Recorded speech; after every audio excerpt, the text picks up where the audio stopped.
I want to start with obviously the most pressing situation I think this country has right now, which is the situation between Russia and Ukraine.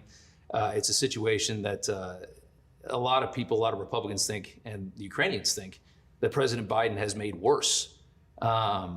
If in this situation, all of a sudden you were handed the gavel, you can run the whole situation, what exactly would you do today to fix it? Well, it's a tricky question because it wouldn't have happened. It wouldn't have happened. This was not even thinkable. And China wouldn't have happened. And what's going to happen with Taiwan now and lots of other problems. What do you think is going to happen? I think that after the Olympics, it'll be a very interesting period of time because they see the way we withdrew from Afghanistan, the horrible way, not the fact that we did, because I was the one that got it down to 2,000 soldiers, but we were getting out with strength and dignity and the equipment and no death. What happened is terrible, and the world watched, and they watch our borders where people are flooding into our country. We have no idea who they are, where they come from. And things are happening now that are very bad. I've never seen anything like what's happening to our country. But let's say right now Biden calls you up and says, I have no idea what to do here. Tell me what to do. What would you say to do in this moment? You have to project strength. Yeah. He doesn't have any respect for our leadership. He doesn't have any respect for our country anymore. They respected our country, and frankly, they respected our leader a year ago. This was not something that was ever going to happen. Supply chain was never going to happen. Many things weren't going to happen. Inflation, when you look at that, you look at the crime rate in the cities, what's happening to Democrat-run cities. Yeah. But this was something in Ukraine that was never going to happen. This was not on the books. Should they go after the pipeline? Well, I think this was something that Putin would have always liked to have done, but he didn't see the opportunity, certainly not in the last few years. Yeah. So Victor Davis Hanson, who's a terrific, I think, historian and philosopher, said, one thing with Trump, nothing happened during the Trump years with respect to Russia. Much happened before, you know that, and much happened right now after, but nothing happened.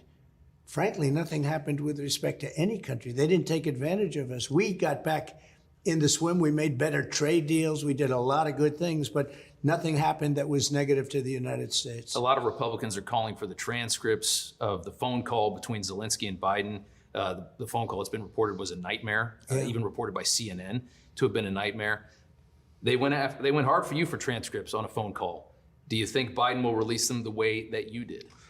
Well, I gave mine out very openly. They didn't even ask for them. I gave them out because they made up my phone call. They said I said this and that 8 times, quid pro quo, 8 times. You're going to say 8 times? I want this, I want that, 8 times the same thing. Just so crazy. It was Schiff, he's a nut job, and all these people. No, I gave mine out, and it's lucky we had a transcript because they lied about my call. They lied totally. I got impeached over a fake, phony story that they made up. It would be interesting to see the call. I suspect the call was pretty much like they said, but it's not going to change anything. Not going to change anything, but it certainly would be interesting to see it. And do you think Russia makes any moves? Do you think they go? It's looking like they will. I would have said it's not even possible. This is not something that ever would have happened if we were there. But it's looking to me, Rob, like they will make a move. The first year of this presidency. By the way, excuse me. At a minimum, they're going to negotiate a lot of good stuff. Because if they don't make a move, Biden will give them everything. Yeah. The first year of this presidency, I know you have a lot of thoughts about that. There's a 17% approval of the direction that this country is going in right now. 17% of Americans think we're going in the right direction. Is that the lowest ever? It might be. I don't know the answer to Can't that. Imagine I can't imagine it being much lower unless, maybe I've the never Great heard of Depression. it. Maybe the Great Depression. But that's a Gallup poll, by the way.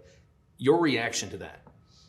Well, I've never heard of a number like that. That's the lowest number I've ever heard. Yeah. So I don't know if it's a record or not. But as you say, the Great Depression, maybe if they ever did it during the Great Depression. There was no money to do polls in the Great Depression, right? Yeah. But no, it's a terrible number. And it's probably high.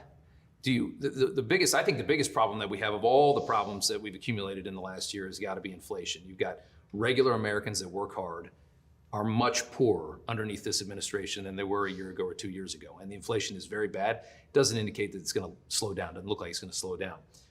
What needs to be done? This is the stuff that you guys did well. You guys were great with economic stuff. You had a great team, a great economic team. What should they do? What does the Fed need to do to nip this right now so it doesn't get any worse?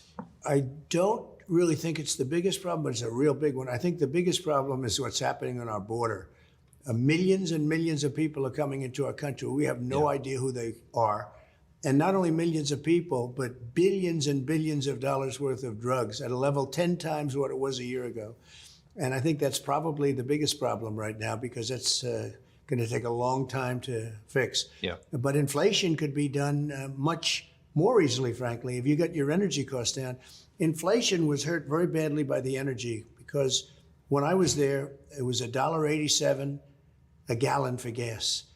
And now you know what it is? It's like $5, $6, and even $7 in places in California. Mm-hmm. So, you know, that's a fourfold and threefold increase. I think that if you got the energy down, we were energy independent first time in many, many decades. I mean, maybe ever. They say 72 years, I think maybe ever. And we were energy independent, think of that. Yeah. And we had low gasoline and fuel prices, energy prices.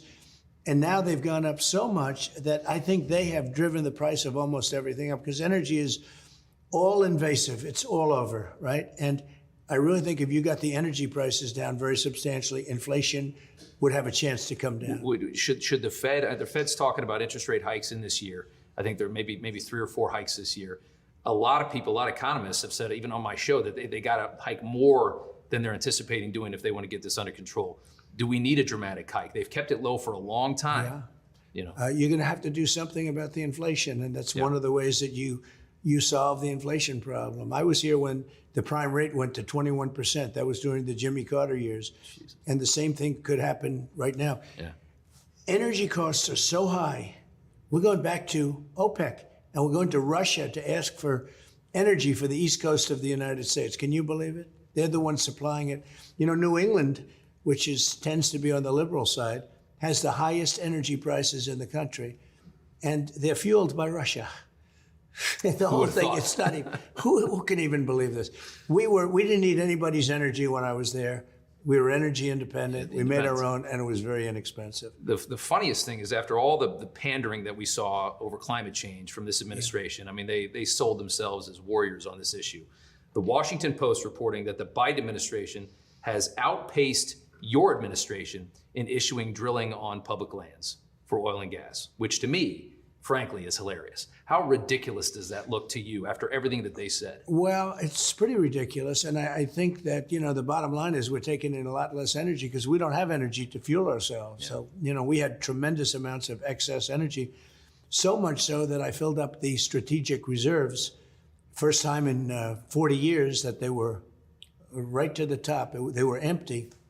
And now Biden is using the strategic reserves that I filled up to try and reduce oil prices. Can you believe this? And they're not meant for that. They're meant in case of war, et cetera. But I filled them up, 75 million barrels. I filled them up at very low prices.